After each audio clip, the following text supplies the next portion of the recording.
ஞானானந்தமயம் தேவம் நிர்மலஸ்படிகாகிருதிம் ஆதாரம் சர்வ வித்யானாம் ஹயக்ரீவம் உபாஸ்மகே. நேயர்கள் அனைவருக்கும் அஸ்ட்ரோ கே.எஸ். ஐயங்காரின் பணிவான நமஸ்காரங்கள். வார பலன் 16/12/2024 22/12/2024 வரை உண்டான வாரத்திற்கு என்னென்ன பலன் அப்படின்றத மேஷம் முதல் மீனம் வரை என்னென்னு பார்ப்போம். முதல்ல இந்த வாரத்தினுடைய கோல்சாரம் என்ன, இந்த வாரத்தில் வரக்கூடிய விசேஷ நாட்கள் என்ன, இந்த வாரத்தில் வரக்கூடிய சந்திராஷ்டம நாட்கள் எந்தெந்த ராசிக்கு அப்படின்றத வரிசைப்படுத்தி பார்க்கலாம்.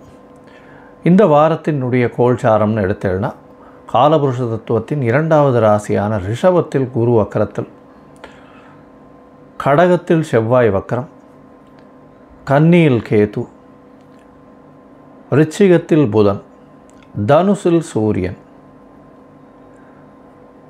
மகரத்தில் சுக்கிரன், கும்பத்தில் சனி, மீனத்தில் ராகு.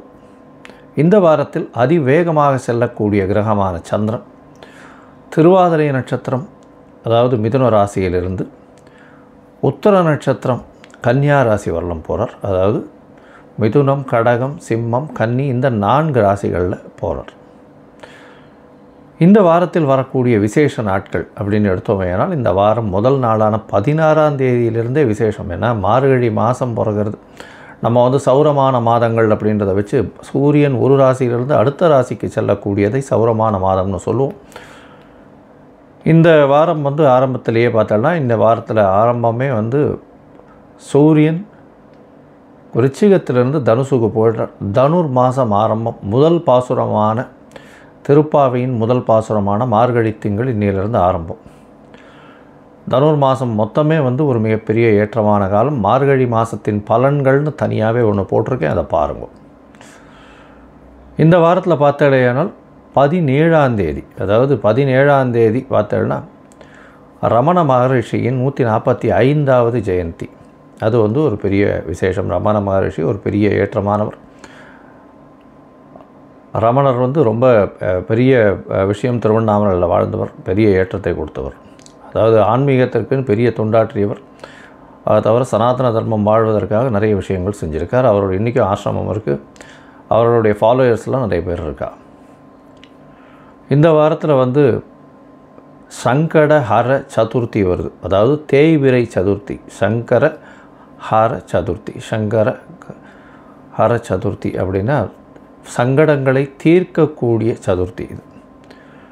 இது 18ஆம் தேதி அன்னைக்கு சங்கட ஹர சதுர்த்தி, சங்கடங்களை போக்கக்கூடிய சதுர்த்தி. விநாயகரை போய் ஒரு 9 பிரதர்ஷனம் பண்ணிவிட்டு ஒரு 2 தோப்புக்கரணம் போட்டு ஒரு தேங்காயை உடைச்சிட்டு வாங்கும். 9 தோப்புக்கரணம் போடுங்க முடிஞ்சதுன்னா, இல்லை 2 தோப்புக்கரணமாவது போடுங்க.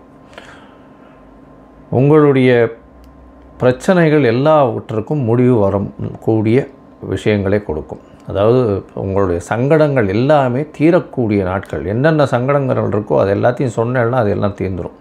உங்களுடைய உடலில் பிரச்சனைகள் இருக்குது, உடல் நோய் இருக்கிறது, அது தவிர மனக்குழப்பங்கள் அதிகமாக இருக்குது, கடன் தொல்லை அதிகமாக இருக்குது, அதிக கடனால் எதுவும் பிரச்சனையாக இருக்குது, வீடு பாதி கட்டி நிற்கிறது. இது எல்லாத்துக்குமே சங்கடஹர சதுர்த்தியில் ஒரு தேங்காயை போய் பிள்ளையாருக்கு உடைச்சிட்டு வர்றதன் மூலியமாக நிச்சயமாக உங்களுக்கு எல்லா விதத்திலையும் சௌக்கியங்கள் உண்டாகும். இந்த வாரத்தில் சஷ்டி திதி வருது. தேய்பிரை சஷ்டி. நினைத்த காரியங்கள் நிறைவேறும். அதாவது சஷ்டியில் விரதம் இருந்தால் அகப்பையில் குழந்தை பிராப்தி ஏற்படக்கூடியும் அப்படின்னு சொல்லக்கூடியது. குழந்தை பிராப்தி இல்லாதவர்கள் அவர்கள் இந்த சஷ்டி விரதம் இருக்கிறாளேயானால், அதுவும் முருகப்பெருமானை நேர்ந்துட்டு இருக்கிறாளேயானால் நிச்சயமாக அவளுக்கு குழந்தை பிராப்தி உண்டாகும். அது தவிர எதிரிகளால் தொல்லை இருக்கிறவா சஷ்டி விரதம் இருப்பாள். அது தவிர உடல் நோய் இருக்கிறவா சஷ்டி விரதம் இருப்பாள். இந்த 3க்கும் ஒரு பெரிய மருந்து இந்த சஷ்டி விரதம். இது பார்த்தாலேயானால் 21ஆம் தேதி அன்றைக்கி 21/12/2024 அன்றைக்கி சஷ்டி விரதம் அப்படின்னு போடுறோம். இந்த வாரத்தில் பார்த்தாலேயானால் சந்திராஷ்டம ராசிகள் எதுனா விருச்சிகம், தனுசு, மகரம், கும்பம் இந்த 4 ராசிக்காரர்களுக்கும் சந்திராஷ்டமம். சந்திராஷ்டமம் அப்படின்னு சொல்லும்பொழுது சந்திர பகவான் 8ஆம் இடத்துல அதாவது இந்த ராசிகளுக்கு 8ஆம் இடத்துல மறையக்கூடிய காலம். இந்த காலகட்டத்தில் பார்த்தடையானால் சந்திரன் மதிகாரகன்னு சொல்லக்கூடிய சந்திரன் மறைந்திருக்கக்கூடிய காலகட்டத்தில் தவறான முடிவுகள் எடுக்கக்கூடிய வாய்ப்பு உண்டு. அதை தவிர யாருக்கும் ஜாமீன் கையெழுத்து போட்டுறாதீங்க. இந்த காலகட்டத்தில் புதிய முயற்சிகளை ஒரு 2 நாள் தள்ளி வைக்கிறது ரொம்பவும் நல்லது. இதன் மூலியமாக சந்திராஷ்டமத்தின் தாக்கம் நிச்சயமாக குறையும். எப்படின்னா, அந்த சந்திரனுக்கு உண்டான எளிய பரிகாரம் அப்படின்னு சொல்லக்கூடியது, அருகில் இருக்கக்கூடிய விநாயகர் கோயிலில் உங்களால் முடிஞ்சு பசும்பால் ஒரு 1/2 டம்ளராவது வாங்கி கொடுங்க அபிஷேகத்துக்கு. அதன் மூலியமாக சந்திராஷ்டமத்தின் தாக்கம் நிச்சயமாக குறையும். இந்த வாரத்தில் பார்த்தடையானால் விருச்சிகம், தனுசு, மகரம், கும்பம் இந்த 4 ராசிக்காரர்களுக்கும் சந்திராஷ்டமம் இருக்குது. இந்த வாரத்தில் மேஷம் முதல் மீனம் வரை, அதாவது 16/12/2024 22/12/2024 வரை உண்டான வாரத்தில் மேஷம் முதல் மீனம் வரை எப்படி இருக்குதுன்னு பார்ப்போம். அதற்கு முன்னாடி என்னுடைய மொபைல் நம்பர் கீழே ஸ்க்ராலிங்கில் போயின்னு இருக்கும். உங்களுக்கு அஸ்ட்ராலாஜிக்கல் கன்சல்ட் தேவைப்படுமாயின் எனக்கு ஃபோன் பண்ணுங்க. எனக்கு ஃபோன் பண்ணேன்னா உங்களுடைய date, time, place of birth, உங்களுடைய பெயர், தாய் தகப்பனார் பெயர் அதை கொடுத்தேலையானால், அதாவது யாருக்கு ஜாதகம் பார்க்கணுமோ அவளுடைய பெயர், அவளுடைய தாய் தகப்பனார் பெயர், அவளுடைய date, time, place of birth இதெல்லாம் கொடுத்தீங்கன்னா நான் என்னுடைய கட்டணம் என்னன்னு சொல்கிறேன். அந்த கட்டணத்தை போட்டுட்டு அதனுடைய யூடிஆர் நம்பர் ஷேர் பண்ணுங்க. உங்களுடைய ஜாதகத்தில் சந்தி இருக்கான்றதை முதல்ல செக் பண்ணணும். உங்களுடைய ஜாதகத்தை போடும்பொழுது சந்தி இருக்கான்னு பார்ப்பேன். அதாவது நட்சத்திர சந்தி, பாத சந்தி, லக்ன சந்தி, நட்சத்திர பாத சந்தி இது எல்லாத்தையுமே பார்க்கணும். எல்லாருமே எனக்கு தெரிஞ்சு நிறைய பேர் 40-50 வயசுக்கு மேலே ஆகுது. அவள்லாம் விருச்சிக ராசின்னு சொல்லிட்டு இருப்பா, விசாக நட்சத்திரம்னு. ஆனால் துலா ராசி விசாகத்தில் இருப்பாள். அதே மாதிரி அவளது லக்னம் பார்த்தடையானால் விருச்சிகத்தில் இருக்குதுன்னு நினச்சின்னு இருப்பா, அது துலாத்தில் இருக்கும். இல்லை ரிஷபத்தில் நினச்சின்னு இருப்பா, ஆனால் அது மிருகசீர்ஷ நட்சத்திரம் ரிஷபத்தில் லக்னம் விழுந்திருக்குன்னு நினச்சின்னு இருப்பா. ரிஷபம் 3ஆம் பாதம் மிதுன லக்னத்தில் இருக்கும். அதனால் இந்த லக்னத்துக்கு யோகராக இருக்கவர் அடுத்த லக்னத்துக்கு யோகராக இருக்கணுன்ற கட்டாயம் இல்லை. அவர் மிகப்பெரிய பாதகத்தையோ பிரச்சனையோ செய்யக்கூடியவராக கூட இருக்கலாம். அதனால் உங்களுடைய தசாநாதன், புக்திநாதன் எந்த அளவுக்கு இருக்கார் அப்படின்றத எல்லாத்தையும் செக் பண்ணணும். அப்படின்னா முதல்ல உங்களுடைய நட்சத்திர பாத சந்திகளை முதல்ல செக் பண்ணி, உங்களுடைய சந்திரன் நின்ற நிலை, அதை தவிர உங்களுடைய லக்னம் நின்ற நிலை, உங்களுடைய மற்ற கிரகங்கள் நின்ற நிலையை பொறுத்து தான் பார்க்க முடியும். உங்களுடைய தசாபுக்தி அந்தரம் சூக்ஷ்மத்தை பார்த்து, உங்களுடைய ஜாதகத்தை பார்த்து உண்டான எளிய பரிகாரங்கள் என்ன அப்படின்றதையும், இன்றைய கோச்சார நிலையில் உங்களுக்கு உண்டான பிரச்சனைகளையும் அனலைஸ் பண்ணி உங்களுக்கு உண்டான எளிய பரிகாரங்களை சொல்லலாம். இப்போது மேஷம் முதல் மீனம் வரை இந்த வாரமான 16/12/2024 22/12/2024 வரை உண்டான காலகட்டத்திற்கு உண்டான பலனை ஒன்றொன்னா பார்க்கலாம். மகரம், உத்திராடம், திருவோணம், அவிட்டம் இந்த 3 நட்சத்திரம் 9 பாதங்களை கொண்ட ராசி. ராசியின் அதிபதினு சொல்லக்கூடியவர் சனி பகவான். சனி உங்களுடைய ராசிக்கு 2ஆம் இடத்துல ஆட்சி பெற்றிருக்கார். 2ஆம் அதிபதி 2ஆம் இடத்துல ஆட்சி பெற்றிருக்கிறதுனால குடும்பத்தில் நல்ல ஒரு ஏற்றம் இருக்கும். கணவன் மனைவிக்குள்ளே நல்ல ஒரு அண்டர்ஸ்டாண்டிங் இருக்கக்கூடிய காலகட்டம். ராசியிலேயே சுக்கிரன் இருக்கிறதும் பெரிய ஏற்றம். இதன் மூலியமாக பார்த்தடையானால் உங்களுடைய ராசிக்கு 5-9ஆம் அதிபதி, 5-10 அதிபதினு சொல்லக்கூடிய சுக்கிரன் உங்களுடைய ராசியிலே இருக்கிறதுனால நீங்கள் நினைத்த காரியங்கள் நினைத்த இடத்தில் நடத்தக்கூடிய வாய்ப்புகள் உண்டு. குழந்தைகள் மூலியமாக பெருமைகள் வரக்கூடிய வாய்ப்புகள் நிச்சயமாக உண்டு. உங்களுடைய ராசிக்கு பார்த்தாலும் 3ஆம் இடத்தில் இருக்கக்கூடிய ராகு நல்ல ஒரு ஏற்றத்தை கொடுப்பார். 3ஆம் இடத்தில் இருக்கக்கூடிய ராகு முயற்சிகள் எல்லாவற்றிலும் வெற்றியை கொடுக்கக்கூடிய காலகட்டமாக அமையப்போகிறது.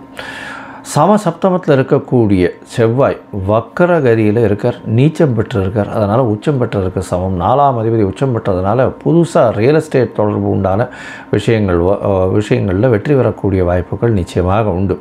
அரசியல் சார்ந்தவர்கள், அரசியல் பத்திரிகை எழுத்தாளர்கள், கோர்ட்டு இந்த மாதிரியான விஷயங்கள், அதை தவிர இந்த நீதிபதிகள், போலீஸ் அந்த மாதிரி யூனிஃபார்ம் சர்வீசஸில் இருக்கிறவா, எள்ளு எண்ணெய் இந்த மாதிரியான வியாபாரம் பண்ணுறவா, அதாவது இரும்பு சம்பந்தப்பட்ட வியாபாரம் பண்ணுறவா, இவாளுக்கெல்லாம் பெரிய ஏற்றம் கிடைக்கக்கூடிய காலகட்டமாக அமையப்போகிறது.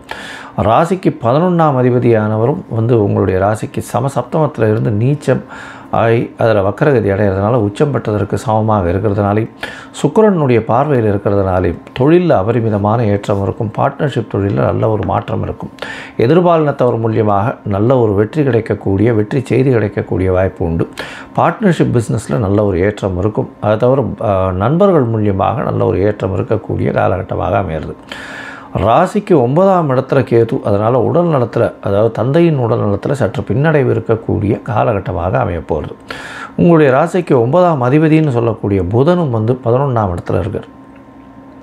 11ஆம் இடத்துல இருக்கிறதன் மூலியமாக பார்த்தாலேயானால் புதுசாக பணம் வரக்கூடிய, தந்தையின் மூலியமாக பணம் வரக்கூடிய வாய்ப்புகளும், அதை தவிர தந்தையின் உடல்நிலையை சற்று பின்னடைவும் இருக்கக்கூடிய காலகட்டமுமாகவும் நிச்சயமாக அமையும். உங்களுடைய ராசிக்கு 5ஆம் இடத்தில் இருக்கக்கூடிய குரு வக்கரகதியில் இருக்கிறதுனால புதிய பதவி புகழ் வரக்கூடிய வாய்ப்பு உண்டு. இந்த வாரம் ராசிக்கு 12ஆம் இடத்துல சூரியன் வந்துடுறார். ஏன்னா மார்கழி மாதம் ஆரம்பிச்சுடுறது. இதன் மூலியமாக பார்த்தாலேயானால் உங்களுடைய 8ஆம் அதிபதி 12ஆம் இடத்துல வர்றதுனால 8-12 தொடர் போகிறதுனால வேலை நிமித்தமாக வெளிநாடு வெளியூர் போகக்கூடிய வாய்ப்புகள் நிச்சயமாக இருக்கும். இந்த வாரம் அதிவேகமாக செல்லக்கூடிய கிரகமான சந்திரன் உங்களுடைய ராசிக்கு 7ஆம் உங்களுடைய ராசிக்கு 6ஆம் இடத்துல இந்த வாரத்தை ஆரம்பிக்கிறார். 16-12-2024 22-12-2024 வரை உண்டான வாரத்தில் சந்திரன் உங்களுடைய ராசிக்கு 6ஆம் இடத்துல இருக்கார். 6ஆம் இடத்துல இருக்கக்கூடிய சந்திரன் 17ஆம் தேதி மாலை ஒரு 9 மணி வரலும் இருக்கக்கூடிய காலகட்டம். இதன் மூலியமாக பார்த்தாலேயானால் புதிய வேலை கிடைக்கக்கூடிய வாய்ப்பும், புதிய கடன் வாங்கக்கூடிய வாய்ப்பும் நிச்சயமாக வரும். போட்டிகளில் சிறு சிறு பின்னடைவு இருக்கக்கூடிய காலகட்டமாக அமையும். ராசிக்கு 7ஆம் இடத்துல சந்திரன் போகிறார். 17ஆம் தேதியிலிருந்து 20ஆம் தேதி காலை ஒரு 5 மணி வரலும் இருக்கக்கூடிய காலகட்டம். இந்த காலகட்டத்தில் பார்த்தாலேயானால் எதிர்பாலினத்தவர் மூலியமாக நல்ல ஒரு வெற்றி, பார்ட்னர்ஷிப் கன்சர்னில் பார்ட்னருடைய கை மேலோங்கி இருக்கக்கூடிய காலகட்டமாக அமைய போகிறது. அதை தவிர பார்த்தாலேயானால் உங்களுடைய பார்ட்னர்ஷிப் பிஸ்னஸில் பெரிய ஏற்றம் கிடைக்கக்கூடிய காலகட்டமாக அமைய போகிறது. உங்களுடைய ராசிக்கு 8ஆம் இடத்துல சந்திரன் போகிறார். 20ஆம் தேதியிலிருந்து 22ஆம் தேதி மதியம் ஒரு 3 மணி வரலும் இருக்கக்கூடிய காலகட்டமாக இருக்குது. இந்த காலகட்டத்தில் சந்திராஷ்டம காலம். புதிய முயற்சி வேண்டாம், வெளிமாநில பிரயாணம் வேண்டாம்னு சொல்கிறோம். பொறுமையாக இருக்கிறது ரொம்பவும் நல்லது. யாருக்கும் ஜாமீன் கையெழுத்து போடாதீங்க. பொறுமையாக இருக்கிறதன் மூலியமாக ஒரு நல்ல ஒரு ஏற்றம் இருக்கும்.